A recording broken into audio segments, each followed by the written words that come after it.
పోతున్నానమ్మా. Tea తీసుకురమ్మంటారా? Tea తాగానమ్మా. పోనీ tablet తీసుకురమ్మంటారా? Tablet కూడా వేసుకున్నాను. అయితే కాసేపు పడుకోండి. ఇప్పటి వరకు రెస్ట్ తీసుకునే వచ్చాను, అయినా తగ్గట్లేదు. ఓ అవునా అత్తయ్య గారు? మీకు ఇలా కాదు, చెప్తాను ఆగండి. అత్తయ్య గారు, మీకు ఒకటి చెప్పడం మర్చిపోయాను. ఏంటమ్మా? మన పక్కింటోళ్ళ ఇంట్లో ఏం జరిగిందో తెలిసిందా మీకు? తెలియలేదు.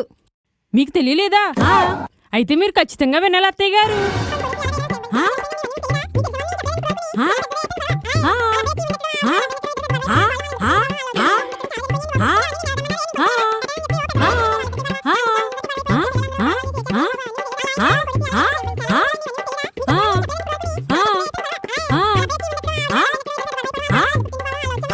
అత్తయ్య గారు, తలనొప్పి తగ్గిందండి.